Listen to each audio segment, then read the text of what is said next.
చెకుముకి kids. అనగనగనగా ఒక దట్టమైన అడవి.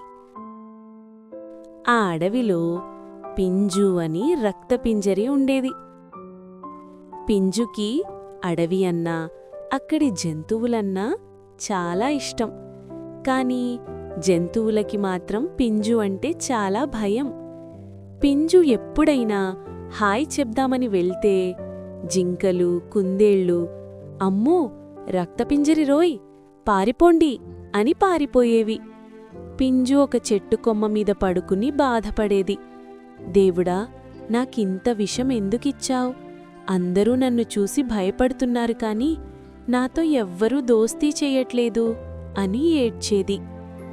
ఒకరోజు అర్ధరాత్రి అడవి అంతా నిశ్శబ్దంగా ఉంది. హఠాత్తుగా టక్ టక్ అని శబ్దం వినిపించింది. కొంతమంది చెక్కల దొంగలు అడవిలోకి వచ్చారు. వాళ్ల చేతిలో గొడ్డళ్లున్నాయి.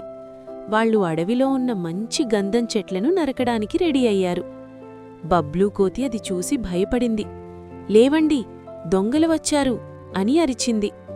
ఏనుగులు, జింకలు, కుందేళ్లు నిద్రలేచాయి. కాని దొంగల చేతిలో ఆయుధాలు చూసి అవి భయంతో చెట్ల వెనుక దాక్కున్నాయి. ఎవ్వరూ ముందుకు వెళ్లలేకపోయారు. దొంగలు చెట్టుమీద వేటు వేయబోతున్నారు. అప్పుడే చెట్ల పొదల్లోంచి బుస్ బుస్ అని ఒక పెద్ద శబ్దం వచ్చింది. ఆకులన్నీ కదిలాయి. దొంగలు ఆగిపోయారు. ఏంటది అని టార్చ్ లైట్ వేశారు. అక్కడ మన పింజు పడగ విప్పి కళ్ళు ఎర్రగా చేసి కోపంతో చూస్తోంది. దానికి తన అడవిని కాపాడుకోవాలనే కసి వచ్చింది. పింజు ఒక్కసారి గట్టిగా ఊపిరి పీల్చుకుని దొంగల గుండెల్లో రైళ్లు పరిగెట్టేలా బుస్ బుస్ మని గట్టిగా శబ్దం చేసింది. ఆ శబ్దం అడవి అంతా ప్రతిధ్వనించింది. దొంగలు వణికిపోయారు. రక్తపింజరి రోయ్, బుసకొడుతోంది రోయ్, ఒక్కటి వేస్తే చచ్చిపోతాం, పారిపోండి అని గొడ్డళ్ళక్కడే పడేసి వెనక్కి చూడకుండా పారిపోయారు. దొంగలు పారిపోగానే దాక్కున్న జంతువులన్నీ బయటకు వచ్చాయి. అవి పింజుని చూసి ఈసారి పారిపోలేదు. బబ్లూ కోతి ముందుకు వచ్చి, పింజు, నువ్వు ఈరోజు మా అందరినీ, మన అడవిని కాపాడావు. నువ్వు గ్రేట్ అంది.